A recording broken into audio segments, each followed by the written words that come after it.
नमो भगवते वासुदेवाय। अथ योगिनी एकादशी महात्म्य। धर्मराज युधिष्ठिर बोले, हे जनार्दन, मैंने ज्येष्ठ मास के शुक्ल पक्ष की निर्जला एकादशी की कथा सुनी।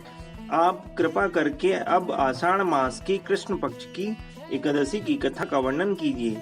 इस एकादशी का नाम तथा महात्म्य क्या है, सो सब वर्णन कीजिए। श्री कृष्ण भगवान बोले, हे राजन, योगिनी एकादशी आषाढ़ मास के कृष्ण पक्ष की एकादशी का नाम है। समस्त पाप इसके व्रत से नष्ट हो जाते हैं और यह इस लोक में भोग तथा परलोक में मुक्ति देने वाली है। हे राजेश्वर, तीनों लोकों में यह एकादशी प्रसिद्ध है।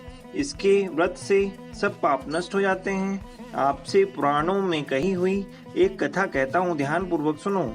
एक कुबेर नाम का राजा अलकापुरी नाम की नगरी में राज्य करता था। वह शिव भक्त था। एक माली उसकी पूजा के लिए पुष्प लाया करता था। एक विशालाक्षी नाम की उसके अत्यंत सुंदर स्त्री थी।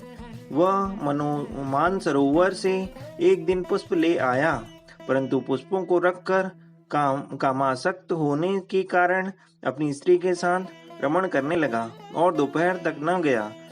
जब उसकी राह देखते देखते राजा कुबेर को दोपहर हो गई तो उसने क्रोध पूर्वक अपने सेवकों को आज्ञा दी कि तुम लोग जाकर हेममाली का पता लगाओ कि वह अभी तक पुष्प क्यों नहीं लाया है। यक्षों ने जब पता लगाया तो वे कुबेर के पास आकर कहने लगे, हे राजन, अभी तक वह माली अपनी स्त्री के साथ रमण कर रहा है। कुबेर ने यक्षों की इस बात को सुनकर हेममाली को बुलाने की आज्ञा दी। राजा कुबेर के सम्मुख हेममाली डर से कांपता हुआ उपस्थित हुआ और प्रणाम किया। राजा कुबेर को उसे देखकर महान क्रोध आया और ओंठ फड़कने लगे। उसने कहा, हे पापी, नीच, कामी, मेरे परम पूजनीय ईश्वरों के भी ईश्वर शिव जी का अनादर तूने किया है।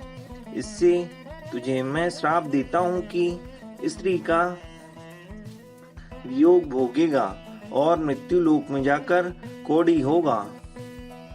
कुबेर के श्राप के प्रभाव से उसी क्षण वह स्वर्ग से पृथ्वी पर गिरा और कौड़ी को हो गया। उसी समय उसकी स्त्री भी अंतर्ध्यान हो गई।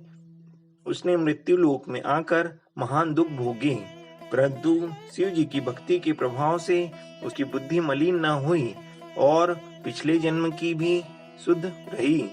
इसलिए वह अनेक दुखों को भोगता तथा अपने पूर्व जन्म के कुकर्मों का स्मरण करता हुआ हिमालय पर्वत की तरफ चल दिया। चलते चलते वह मार्कंडेय ऋषि के आश्रम पहुंचा। ऋषि अत्यंत वृद्ध तथा तपस्वी थे। वह दूसरे ब्रह्मा के समान प्रतीत हो रहे थे। ब्रह्मा की सभा के समान वह आश्रम शोभा दे रहा था। उनको देखकर हेममाली वहां गया और प्रणाम करके उनके चरणों में गिर पड़ा।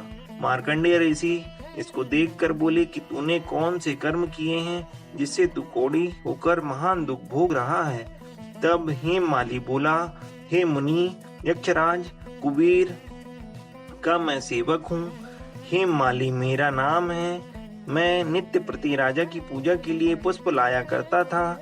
एक दिन अपनी स्त्री के साथ विहार करते करते देर हो गई और दोपहर तक पुष्प लेकर न पहुंचा तो उन्होंने मुझे श्राप दिया कि तू अपनी स्त्री का वियोग भोग और मृत्यु लोक में जाकर कौड़ी बन जा। इससे मैं कौड़ी होकर महान दुख भोग रहा हूँ। अतः आप कोई ऐसा उपाय बतलाइए जिससे मैं मुक्ति हूँ। इस प्रकार मार्कंडेय ऋषि बोले कि हे भाई मेरे सम्मुख तूने सत्य वचन कहे हैं, इसलिए एक व्रत तेरे उद्धार के लिए बताता हूँ। यदि तू आषाढ़ मास कृष्ण पक्ष की योगिनी नामक एकादशी का विधि पूर्वक व्रत करेगा तो समस्त पाप तेरे नष्ट हो जाएंगे। इस पर हेममाली प्रसन्न हुआ और योगिनी एकादशी का विधि पूर्वक व्रत मुनि के वचनों के अनुसार किया। इसके प्रभाव से वह फिर अपने पुराने रूप में आ गया और अपनी स्त्री के साथ विहार करने लगा। हे राजन, इस योगिनी एकादशी की कथा श्रवण का फल 88 सहस्त्र ब्राह्मणों के भोजन कराने के बराबर है। इसके व्रत से समस्त पाप दूर हो जाते हैं और अंत में स्वर्ग मिलता है। बोलो विष्णु भगवान की जय। ओम नमो भगवते वासुदेवाय।